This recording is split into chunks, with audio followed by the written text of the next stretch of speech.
เดี๋ยวเรามีข้าวดีมีข้าวดียังมีบางอย่างมีหวังให้กำลังใจมีหวัง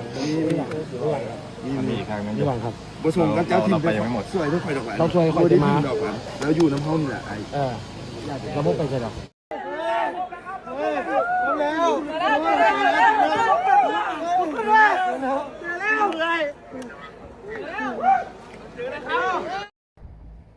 ทีมกู้ภัยไทยจุกอกปากบ่ได้จักคำหนึ่งในทีมที่เข้าร่วมค้นหานั่นก็คือหวังว่าจะได้พบอ้ายของตนเองแต่ผลปรากฏว่าพบ5คนนั่นดันบ่มีชื่อของเพิ่นในขณะที่ครอบครัวอื่นดีใจห้องโฮแซวแต่คนนี้ก้มหน้าลังน้ำตาอยู่ปากถ้ำนิ่งๆสบายดี FC แฟนคลับ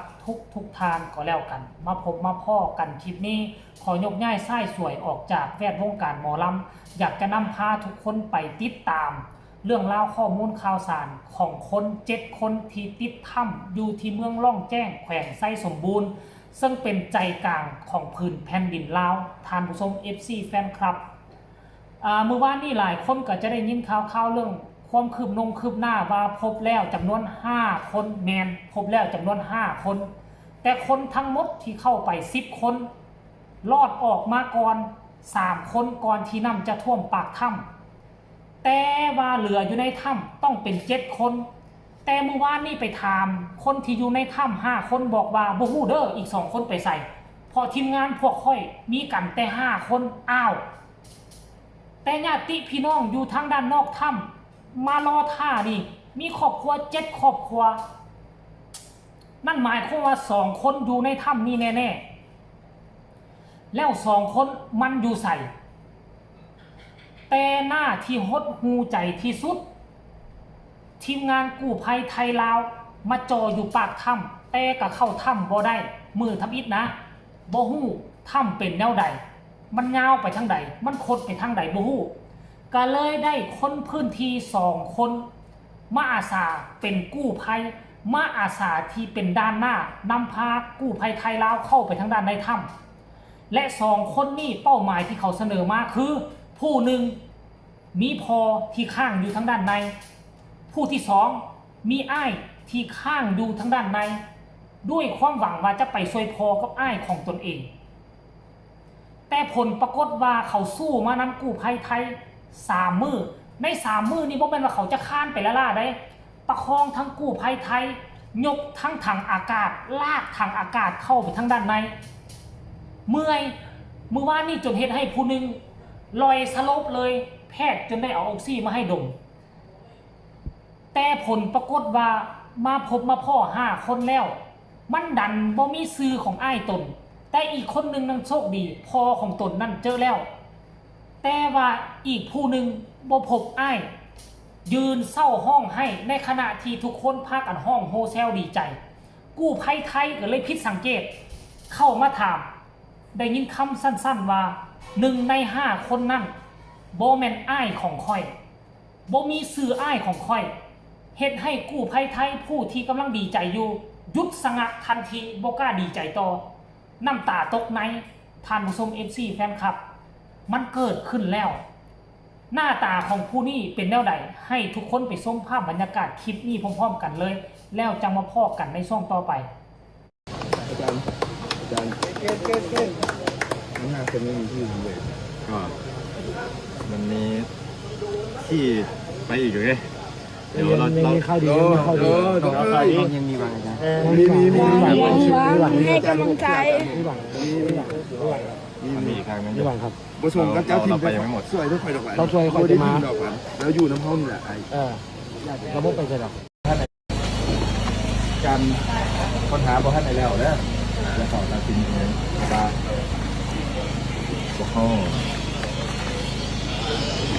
ไปพอดีหมอคนก่อนแต่มันต้องไปต่ออีกอยู่ตอนนี้พวกเขากลับมาพักเขาลงไปตั้งแต่10 โมงร้ายนะสวยชีวิตกันทุกตัวน้องดีนี้เราไปท่านมาดู suruh sedih tanah.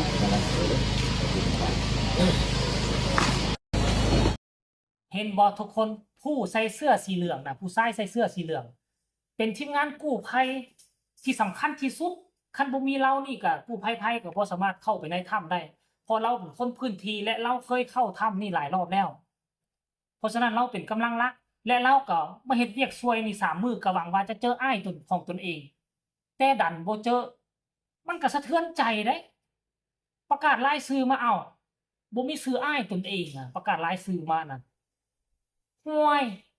ทั้งทีมงานกู้ภัยไทยก็สตันเลยดีใจก็บ่ได้เพราะทีมงานตนเองก็เศร้าอยู่บ่เจออ้ายเถื่อแล้วยังเหลือ2คนนี่แบบบ่ฮู้ชะตากรรมเลยตอนนี้ทุกคนเอ้ย5คนนี่รอดปลอดภัยเอาอาหารให้กินแล้วคาดว่ามื้ออื่นนี่น่าจะเอาออกได้แต่ว่าอีก2คนนี่ต้องได้ดำน้ำยาวอีกประมาณ20-30 เมตรลงไปลุมแต่ว่าดำน้ำน่ะติละโพรงถ้ำมันกว้างซ้ำหูงูหูเงือกบ้านเฮานี่นะซ้ำหูเงือกนี่นะพอลมโตคนน่ะดำน้ำ30 เมตรน่ะโอ้โหยแล้วหลายคนก็ถามว่าเอา5คนคือบ่ดำน้ำออกมาดำน้ำจังไดลงยาวกว่า30 เมตรคือกันดำน้ำบ่มีออกซิใส่บ่มีอุปกรณ์ดำน้ำก็ใจคาดตุยอยู่อุโมงค์นั่นแหละท่านผู้ชม FC แฟนคลับเอ้ยได้ก็มีแต่ว่าวิงวอนภาวนา2คนหั่นแต่2คนหั่นรู้สึกว่าจะ50-50เด้อทุกคนเด้อจะ50-50ก็บ่ฮู้แนวสิเว้าแล้วตอนนี้กะอึกกะอมหัวหน้ากู้ภัยไทยไอ้ติงลีหรือว่าไอ้เก่งกาจก็เลยเข้ามาปลอบใจบ่แม่นว่าเฮาเจอ5คนนี่แล้วเฮาสิยกเลิกภารกิจใดเฮาบ่ยกเลิกภารกิจใดเฮาจะสืบต่อซอกหา2คนนั้น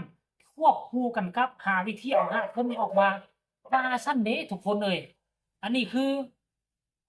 ล่าสุดรายงานล่าสุดเหตุการณ์ที่มันเกิดขึ้นของคนติดถ้ำอยู่สปป.ลาวมันหนักหน่วงกว่าถ้ำหลวง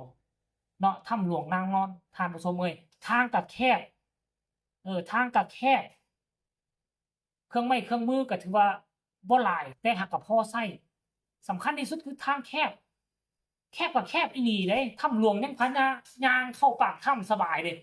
อันนี้ทั้งแคบและน้ำเต็มไปด้วยน้ำอยู่ในหูห้วยก็ยากท่านผู้ชมเอ้ยเอาก็สรุปรวมแล้วก็คลิปนี้ก็ขอวิงวอนนำ FC แฟนคลับของแฟนคอหมอลำของพวกเฮาโดยเฉพาะแฟนคลับอายแฟนคลับน้องธิดาลาวแฟนคลับของเจเบาลาวทั้งสองฝากฟังไปนำของก็ฝากให้ทุกคนกดไลค์กดแชร์ไปหลายๆเพื่อให้ทุกคนได้เห็นได้รับได้ฮู้และพากันส่งกำลังใจกดไลค์กดแชร์มาคนละ1ดวงก็ได้คนละ1ไลค์คนละ1ดวงเพื่อส่งกำลังแห่งใจไปให้ทีมงานกู้ภัยและครอบครัวผู้ประสบเหตุในครั้งนี้ด้วยสำหรับคลิปนี้ก็น่าจะขอลาเพียงซ้ำนี้แหละสบายดี